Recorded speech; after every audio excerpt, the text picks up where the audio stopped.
In the town of Ridgefield, the people came armed not with pitchforks, but with questions, pleas even, begging to know who was in charge of the future barreling toward them, and the answer they received from the board of select persons. A shrug wrapped in sympathy.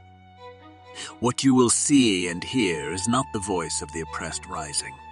It is the voice of the local governors retreating. The town's elected stewards facing a restless crowd furious over the unrelenting grip of Connecticut's 830G anti-zoning statute stood not as leaders charting a course forward, but as narrators of their own powerlessness.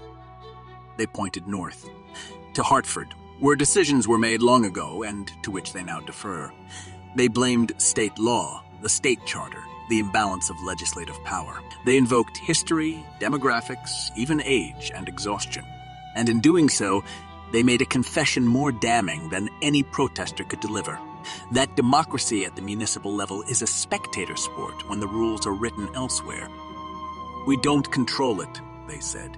We all hate it, they admitted. You need to elect others, they pleaded. But not once did they suggest rebellion. Not once did they pledge civil defiance. Their message to Ridgefield was clear. Your rage is righteous, but your fate is already written. What unfolds in this episode is not a strategy. It is a lament, a bureaucratic elegy sung by those charged with leading, yet content to manage surrender. Okay? You have to send people to Hartford who are going to fight on your behalf against 830G. The solution is political. You're blaming us for something we do not control, okay? Locally. We do not control 830G.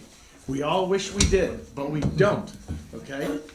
And I would say also that having you come to the meetings like this and speak out, not just for the select people, but for planning and zoning and the other meetings are very important. And I applaud you for coming out and doing this, because elected officials need to hear you, not just here, but at other meetings as well. And I apologize, Barbara, I know it's your turn. Thank you. You have to go to our state representatives.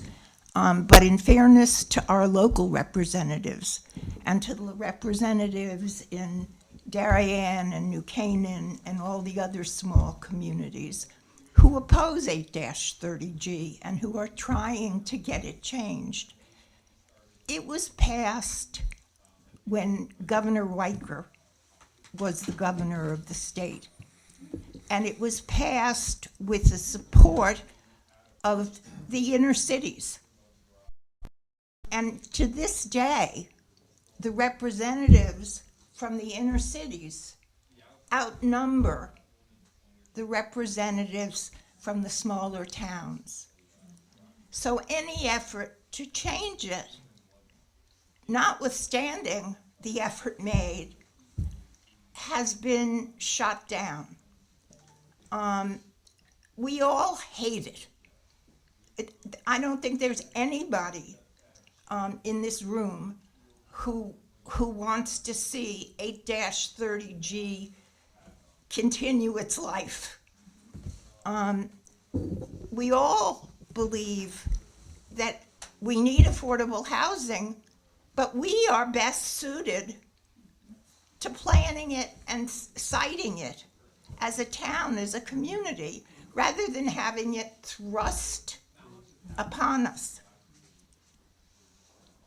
But unfortunately, we're a municipality. And our municipality is headed by one man, you're right, our first selectman. But we're under a charter.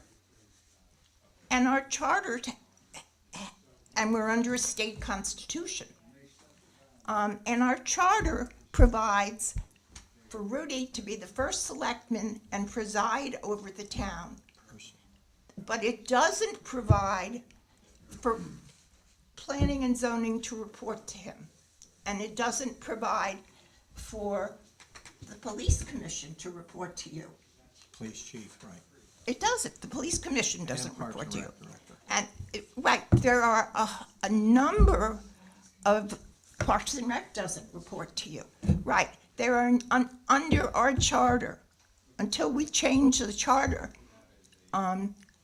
under our charter, these organizations, these departments don't report to Rudy. And planning and zoning is made up of elected officials. They are elected by you. They're not chosen by us. So if you are not happy with planning and zoning, you need to put up candidates to run for planning and zoning and get out there and become activists. You know, I'm 78. I spent my life fighting, but I can only fight within the realm that I have some authority, and that's the same for our first selectman. We need you, younger people. Excuse me, but younger people. I mean, I do what I can, but I'm 78. I'm running on very little steam anymore. Please, people, consider running for office. That's what we need.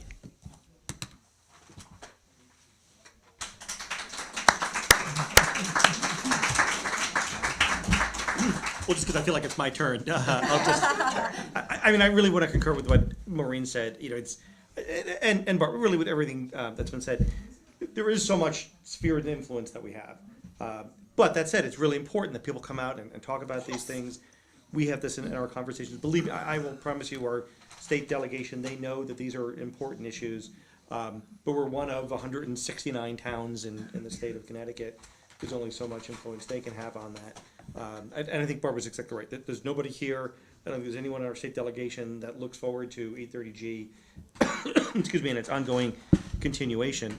I don't think anybody in the whole town thinks that the state knows better than Ridgefield about what should happen in Ridgefield. You know, if you disagree, feel free to raise your hand, but I can't imagine that's the case. So we're all aligned on that, but that said, there is so much sphere influence that we can have. And within that, we try to keep you informed. We always struggle with that. We try to do our best to send messages out and keep people connected. There's always going to be gaps, so we will strive to do better on that. But please do keep coming out. Please do, you know, run for offices. Please do support candidates that believe in what you believe in. Thank you.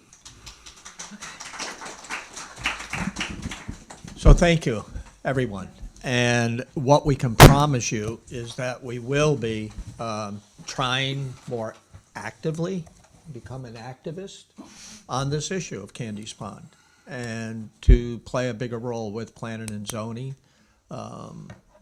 and perhaps exert our influence in Hartford with the DEEP, because we do know people there. I don't know who there is in charge of this particular approval process, but we can certainly find that out and work on that. But thank you for your participation and your comments. We hear you loud and clear. Thank you. Thank you. And thank you for coming out. This is Kirk Carr, on the record. Thank you for watching.